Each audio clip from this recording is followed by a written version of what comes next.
Is it on?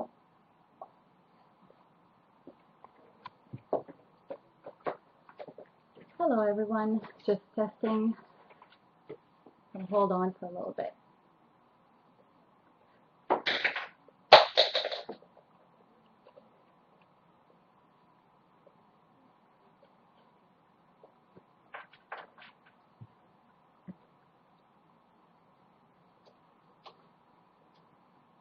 Okay, hello everyone.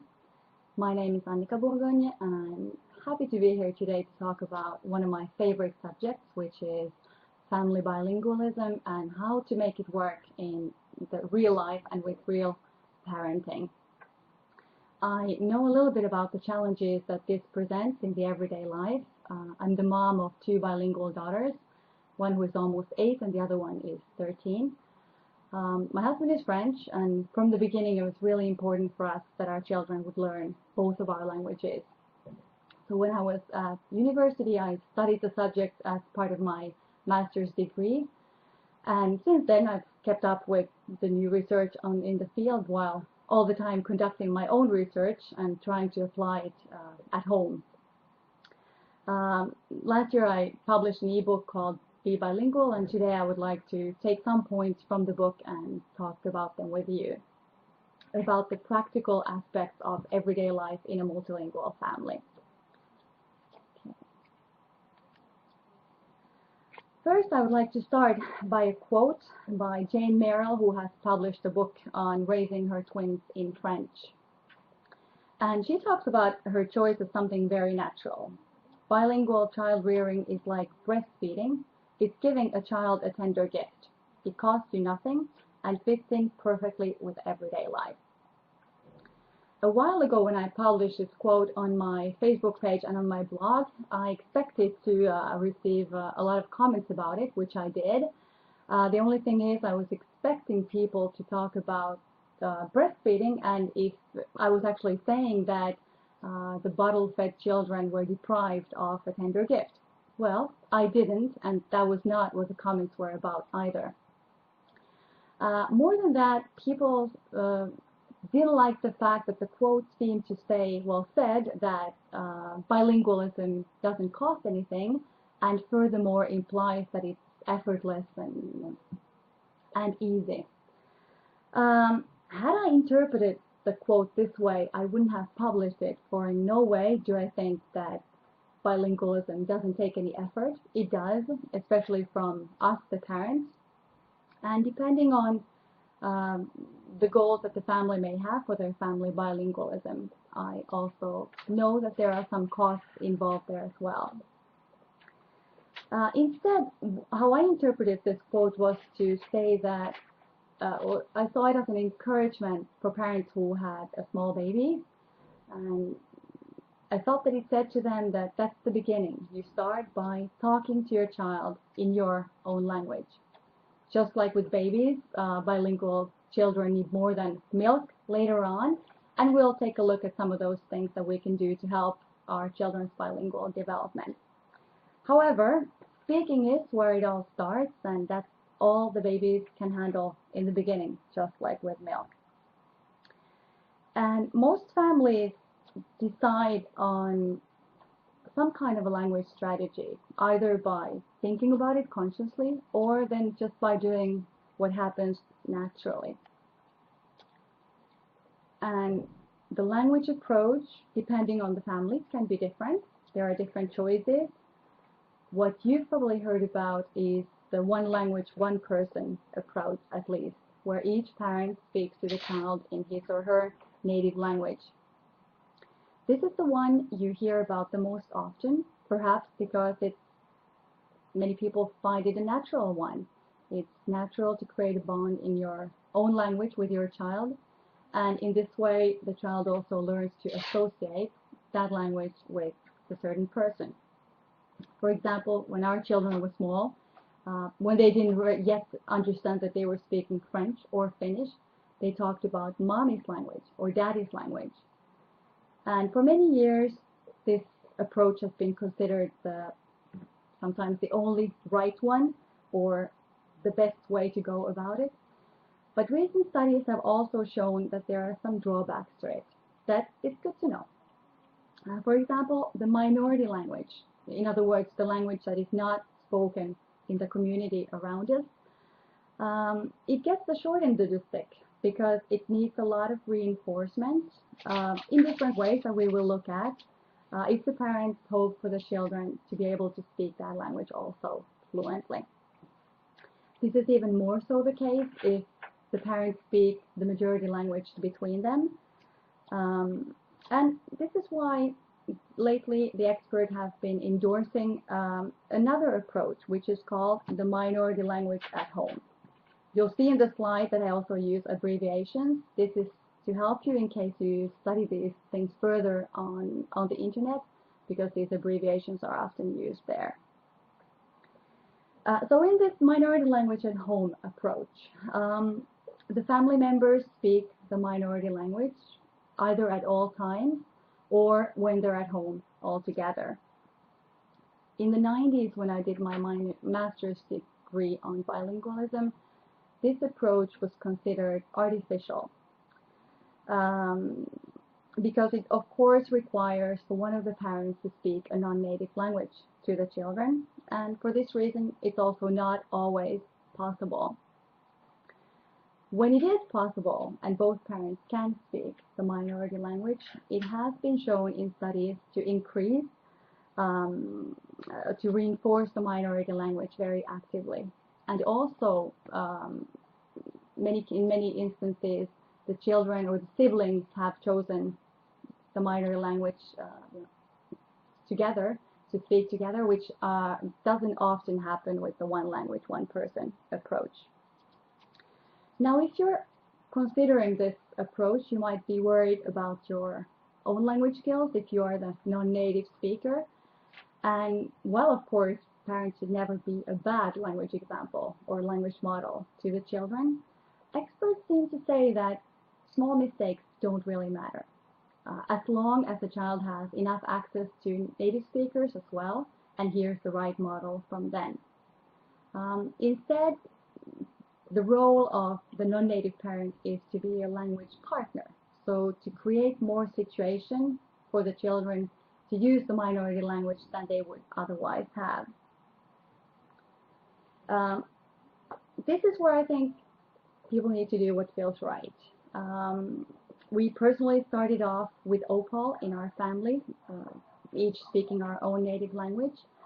And since then, we have moved into something we call OPALish, which means that in these days, when we're all together at home, we speak French together, whereas when I'm together with the girls or alone with the girls, I usually speak Finnish. And also if I need to have a serious talk with our teenager, because it just doesn't work if in the middle of it she needs to tell me that I had mistaken the gender of a word and said le when I was supposed to say la. There are also families where there might not be a language approach, or that might have a more of an arbitrary language approach. Some might speak a certain language on a certain day, in a certain place, like in a car, or they might mix both.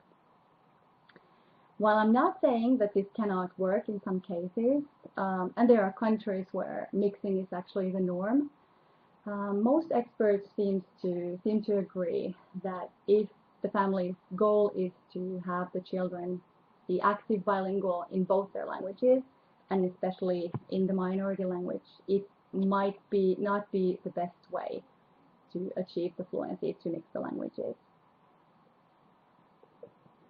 Anyway, whichever the language approach that you choose or have chosen, it's good to know that according to scientific research, it all comes down to math.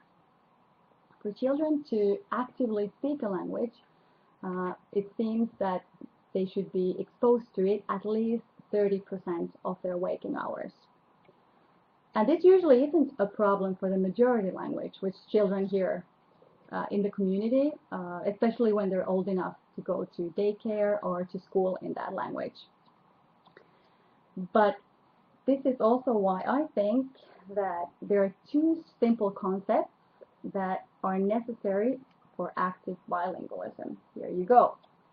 The first one is to reinforce the minority language. And the second one is to ensure that your children have the need and motivation to use both languages. So how do we do this, really, in practice, in real life? I have a few suggestions to the speaker of the minority language to increase the exposure to this language. I'll just put them up here. Okay.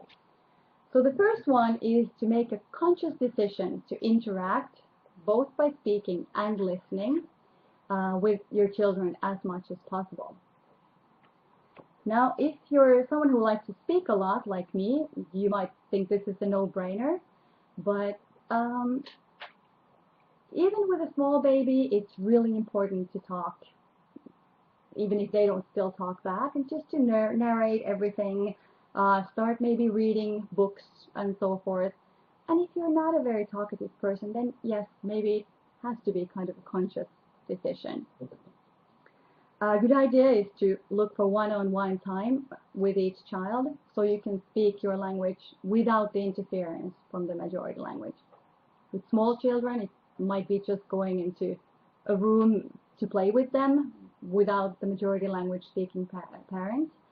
With older ones, you have to be a bit more creative and try to go with their interests. In our household, it's soccer. Dad and the oldest daughter, they watch soccer together. They play soccer together. That's their thing, and it works really great. And I try to stay out of the way. And tapping into the children's interests is really what it's all about.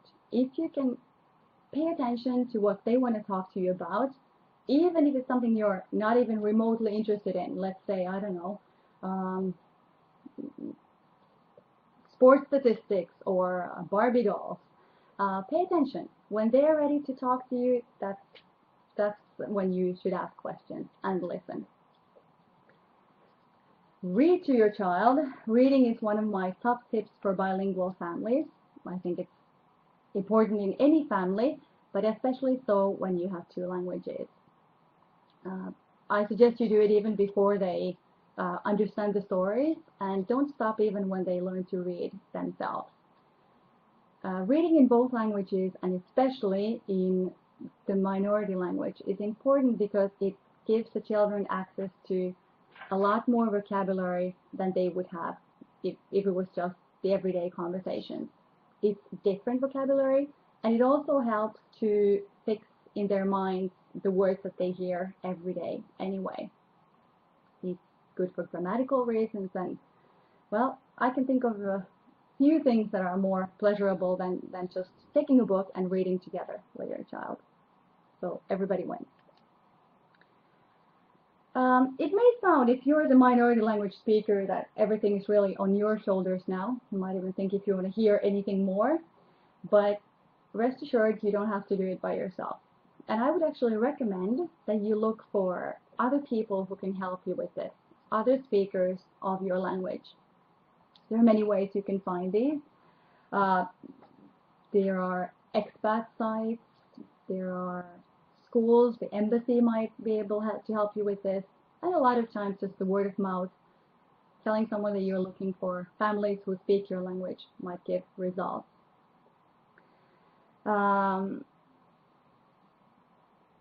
Expat families are a great way to go, and because they still have children who might not yet speak the majority language and who would be happy to find others who speak their language. And also the thing with other bilingual families is that the minute the children understand that they can use the majority language, chances are they will. Expat families might also have teenagers, and, well, they might be willing to come babysit your children or just to play with them from time to time. And this works really well because younger children usually look up to teenagers. Unless it's your older sibling, of course, as is the case at our house. Okay, also au pair or an exchange student might be things that you could look into. Expect your children to talk to you in your language and persist even if they don't.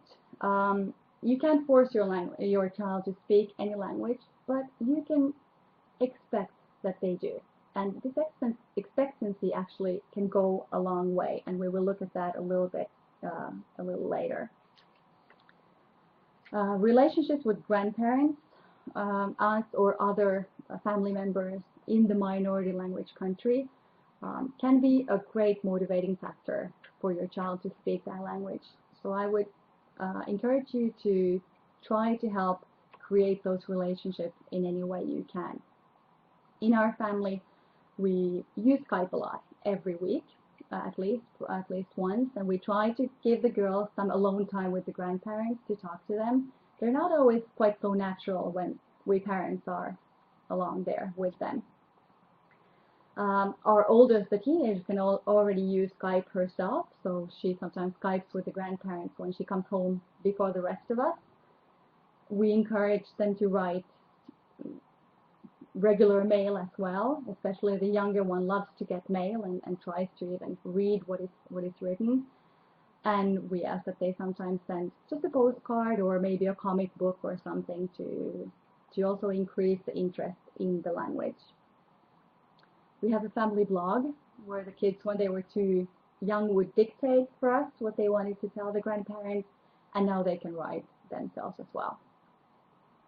And well, social media, especially when you have a teenager, that's where they are. So it's a good thing that our grandparents have learned to put themselves on Facebook, or actually our oldest daughter helped them go on Facebook, and while they're not very active, they can at least see the photos and maybe comment on them as well a little bit. And of course, the best thing, in my opinion, in my honest opinion, the best thing you can do is, when possible, travel to the minority language country. And I know very well, even from personal experience, that this is not always easy financially and for other reasons as well. But it is definitely what we feel has given our children's French skills the biggest boost. They have really had the need and motivation to use the language both with the grandparents and other family members, but also with other children that they have learned to know. They have sometimes participated in day camps in France. The oldest has been part of a soccer team for a couple of weeks, and that has just been definitely the best thing that we have done for our children's bilingualism. So if it's an option, I would definitely recommend you take that and you use it.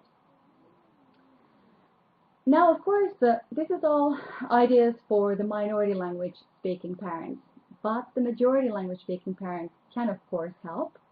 First, by just encouraging the spouse who is passing on his or her language.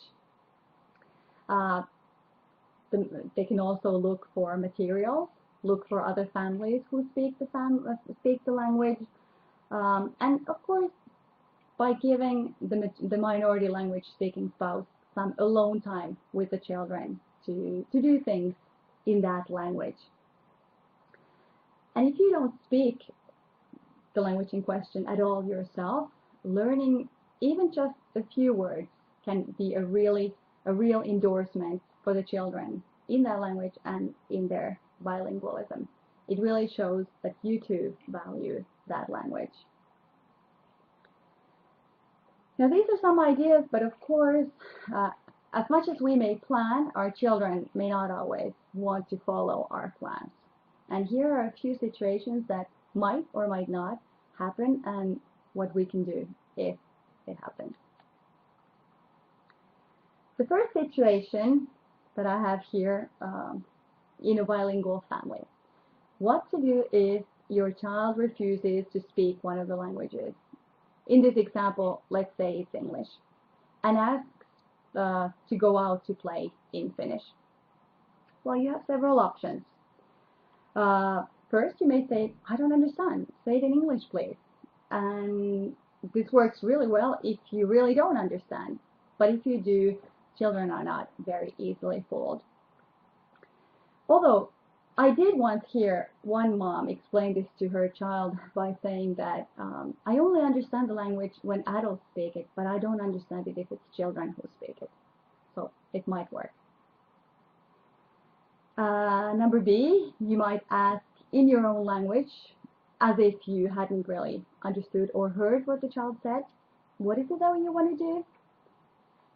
And these both ways show expectancy that we just talked about. It shows expectancy and shows your child the language that you want them to talk to you in. In C, you're already a bit more relaxed. You show that you've understood by saying, you mean you want to go out to play? But you repeat it in your language. In D, you just reply in your own language, okay, go ahead. And in E, you've actually followed their lead in changing the language into the majority language. In this case, jag menar van in Finnish. Now, you could say that these first two, A and B, they support activating your child's language skills in the minority language. Whereas C, and especially D and E, they take things more towards passive skills in that language. The child probably understands, but doesn't feel that it's necessary to use the minority language. In the end, you can't force your child to use a certain language. And that's why, again, I feel it's very important that children have reinforcement for that language in other ways, and that especially they would have possibilities to use that language with other monolingual speakers, and especially with children. Because when children play together, there just seems to be all the motivation in the world to communicate, no matter what the language. Situation number 2, your child might mix the languages. This is very common in bilingual families. And usually with small children, it's a temporary thing that children choose just to communicate more efficiently. They might not have exact same vocabularies in 2 languages, and sometimes there's just one word that comes to their mind faster than in the other language. So it's just to be able to communicate faster than they do this. If this worries you, what you can do is you can, first of all, make sure that your children have enough exposure to both languages and in an unmixed form. Either you need to pay attention to if you mix the languages, or then try to increase the exposure they have to monolingual speakers who speak only that language, and for that reason will not mix them. You can also help increase their vocabulary by, again, reading to them in both languages. Can you tell I'm a big fan of reading? And in any case, avoid correcting or interrupting your child when they do this. Just rephrase what they said in a natural way and try to naturally fill in the gaps that they might have in one of their vocabularies. For older children, mixing is usually not because they don't know the words. It can be just language strategy. They can emphasize something they're saying by using a word or a sentence from another language, or they can just be a social tool when they're around other bilinguals. It's to show that we both speak both languages, and they're quite capable of sticking to one language when they're talking to monolingual people.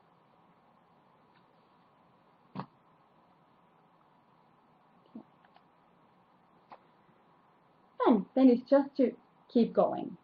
Again, tap into your children's interests. If you can connect the things that they like with the minority language, you're halfway there. Whenever our children are really interested in something, we try to look for material on them. For example, Harry Potter is a big thing at our house. Well, we have all the Harry Potter movies, but they're only in French. So if they want to watch them, it's going to be in French. That goes for all the other DVDs that we have at home. They can hear a lot of Finnish in the community. And there's Pikku Kakkonen and things they can see on TV as well. But if it's DVDs, it's going to be in French. These days you can find computer games, smartphone applications very easily in your minority language as well. Music is great. I'm a big fan of music because, again, it's a great way to learn vocabulary. It teaches rhythm and cadence for the language, and again, it associates the language with something fun. Books and magazines, you can choose the right age level, and especially a magazine that comes, I don't know, once a month in the mail or even more often, can be very motivating for the children to learn to read, which is my next point here. Encourage biliteracy. For the children to really gain access to the language, I feel that when it's time for them, when they are learning to read, it's a really good thing to teach them to read in the second language or the minority language as well. I won't go more into detail about that today because time does not permit, but it's a very good way for them to really gain a deeper understanding and skills level in the language, to actually read and write it as well. But try to make it fun. If it's something they have to do, chances are it's not going to go down as well. If you have the possibility of looking for a school or a daycare in your minority language, that can be a good option. And even if nothing similar exists in your minority language, there's something called Saturday schools that work all around the world, and you might look into that. Usually happens on a Saturday, so you might think about some nice rewards if your children attend one. But it's usually often run by parents who are motivated to do that, or in some cases there can even be some teachers who do the teaching with more or less formality depending on the school. And the last point here is to get their friends on board.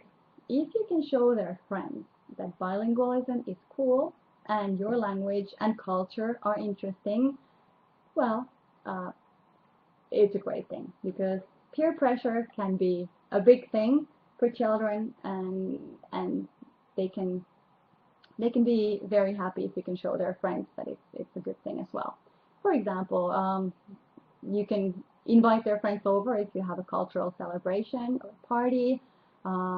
There's a great dish that is prepared, or dessert that is prepared in your culture. Well, by all means, use that to your advantage.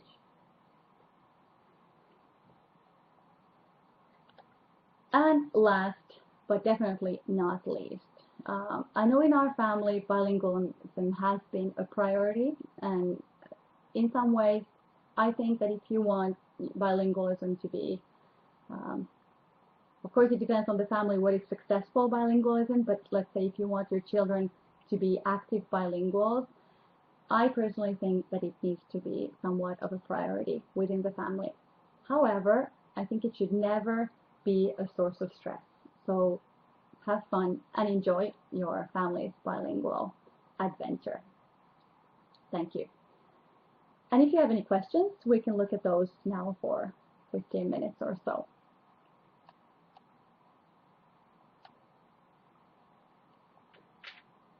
Okay, looks like we have a question by Raquel Rudd.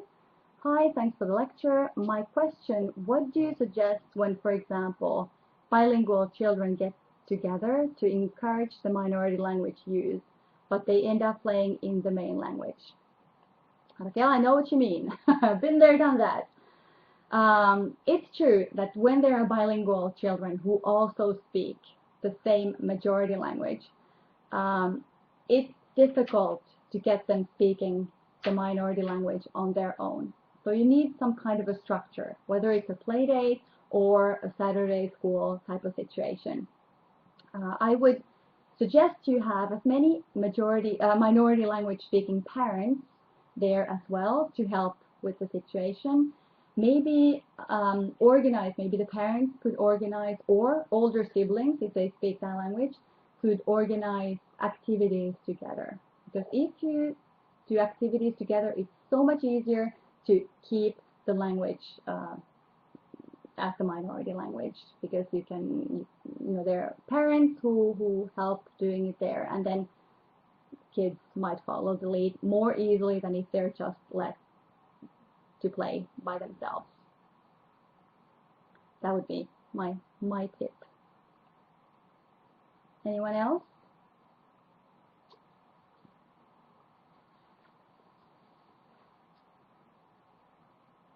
Okay, thanks. You're welcome, Raquel. So hope I answered your question. While we wait for other questions, let's see what we could talk about. Okay,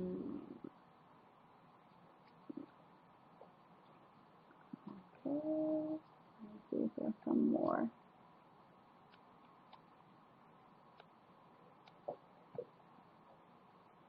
Okay, what is the most common question you get from bilingual families? Thank you, Diad, from kahden, kulttuurin, perheet. The most common question depends, of course, at what stage of bilingualism they are.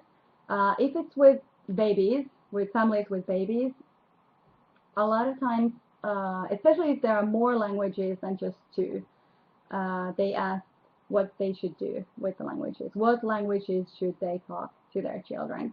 And this is unfortunately such a personal question that I can never answer it, because it depends on what is important for the family. Is it important to have two of the languages passed on and maybe have a passive understanding of the third one? Or is it important that all three languages should be active languages? And in this case, of course, if we talk about trilingualism, basically the same rules apply. The math, 30% of waking time, it still applies, and of course there's less of that the more languages we have to work with.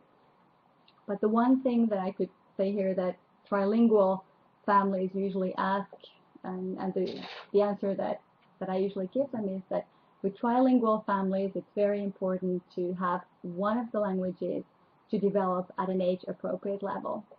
The languages are never, whether there's two or three, they're hardly ever at the same level, and they shouldn't be, because children don't use them for the exact same purposes or in exact same situations. However, when there are third or more, it's important for normal cognitive development of the children that one of the languages is at an age-appropriate level. Okay, now there's another question. Hi, I'm Paula. I'm English and I live in Denmark with my Danish partner, and we have a 7-month-old son. My question relates to when to learn to read and write in English at the same time as Danish or before school starts at 7. That's a really good question, Paula. And what the experts seem to say is that it's easier for the child to learn to read in the language he or she goes to school in, because usually it's the language, or in their dominant language, because usually this is the language where they have the most vocabulary, and it's not too difficult to learn to read. However, if the child speaks very well both languages, it might be a good idea for them to start working on literacy, if that's something they're interested in. I think in any case, whenever children start to read, it should be when they are interested in, and not when we parents decide it. But if they're interested in it, it might be a good idea for them to learn to read in the minority language. In this case, let's see, was it English? Well, in the minority language, before they go to school in the other language. Because in this way, they will have so many opportunities to learn to read in the school language that there will be no competition for that. But it might be a good idea to get a head start in the minority language and reading in it before school starts. But this only if the languages are both quite well developed and if they are interested in reading. In any case, no matter which language you learn to read in, there will be some transfer of skills to the other language. For example, our youngest daughter has been struggling a little bit with reading, and we've noticed that when we've helped her learn to read more in Finnish, she has at the same time progressed in her reading in French. Okay.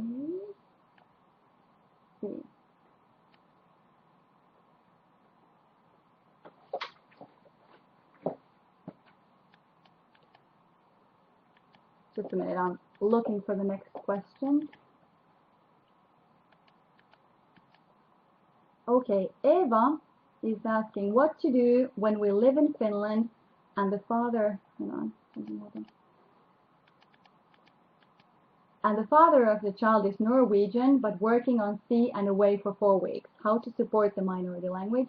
I don't speak Norwegian, we speak English together. Okay, my mother and sister speak Swedish, but it is too much if they would speak Swedish. Is it too much if they would speak Swedish to my son? He's only 3.5 months yet. Okay, yeah, I think definitely Eva asked if it isn't good to think about these things in advance. I agree, it is. And will our son be very confused when I speak Finnish? Okay. So if I understand the situation, there is Finnish, there's Norwegian, but dad is on sea, mother and sister speak Swedish, and together the parents speak English. Okay. I can relate, Eva, because my husband has often spent many months working abroad, and since I speak Finnish with our daughters, I've been confronted with the same situation, how to reinforce the minority language when the parent who speaks that language is not there. Of course, you might look to find other families who speak that language and try to get their help. Maybe a babysitter who speaks that language. Norway is not too far away. Would it be a possibility for you to take your child to see your parents-in-law? I've sometimes done that with our kids, and it's been quite good for them to, the three of us have been at my in-laws' place, and that has worked out very well. If I understand your question, you're also asking if he might be confused if you speak both languages. If you try to speak some Norwegian, you say you don't speak it, but if you try to do so, might he be confused? Experts usually say that it's not good to mix the languages before uncontrollably before the children are 2 years old. But what you could do is, for example, maybe read some stories in Norwegian if you feel that's something you're at ease doing. Your husband might maybe, well, your child is still very young, but maybe read some stories on a, well, no tapes anymore, but and somehow record some tapes where he talks to them. At this point, when he's so young, he's of course learning the vocabulary all the time, but this especially comes to play when they're a bit older, when they start to talk. I know this one dad who travels a lot has something called Daddy Cam, where they video or record him talking to the child, and then they look at that on TV and things like that. As to speaking Swedish, that would be a third language, but of course quite close to Norwegian. So that could work. And anyway, if that's your mother's native language, that would just add a third language to the mix, but which might also support the Norwegian. So yeah, I think it could work as well.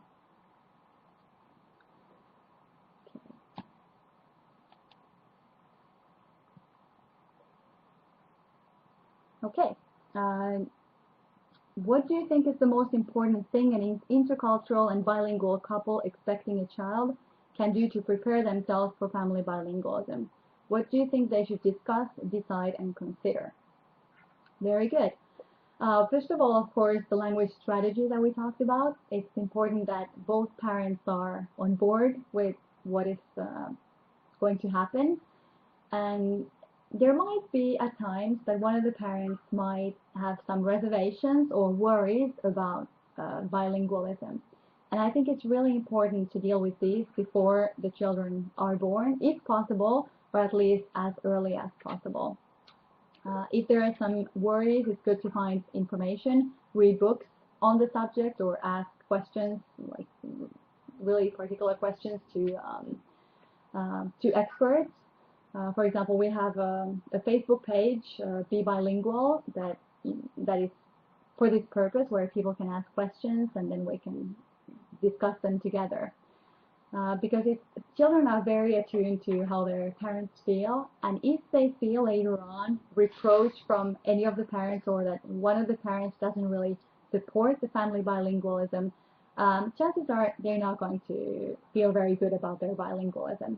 So I think these are definitely very important issues to talk about before children come along, or at least at an early stage, and to decide um, who speaks what to whom, and maybe think about ways to reinforce the language that is in a minority position and is not supported by the community around.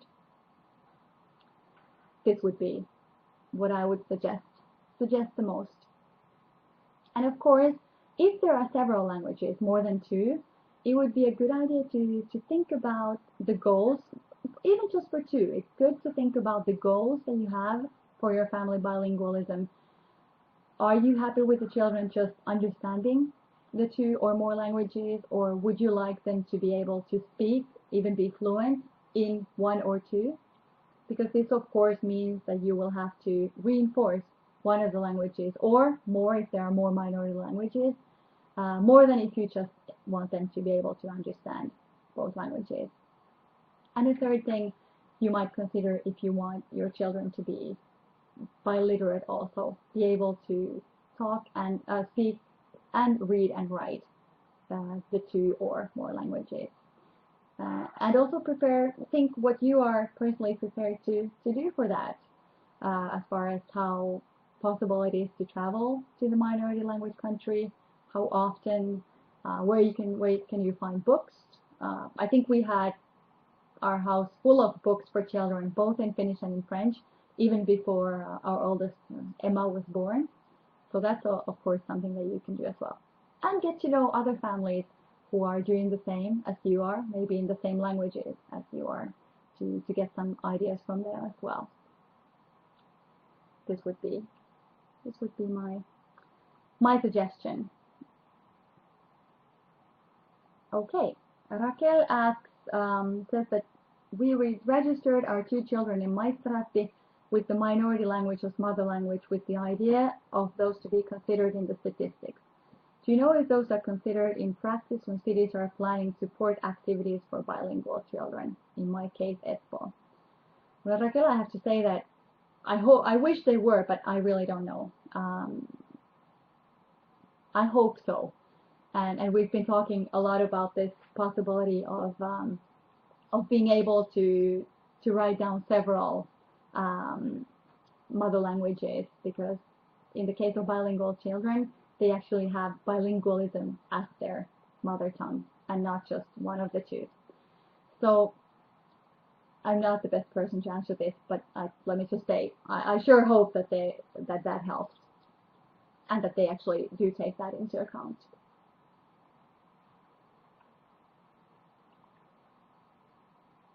Okay, I think we might have time for one more question, or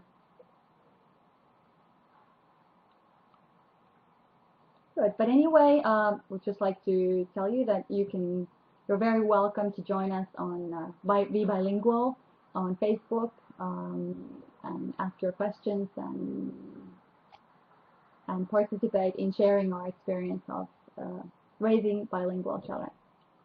So thank you very much for attending today, and we'll see you again.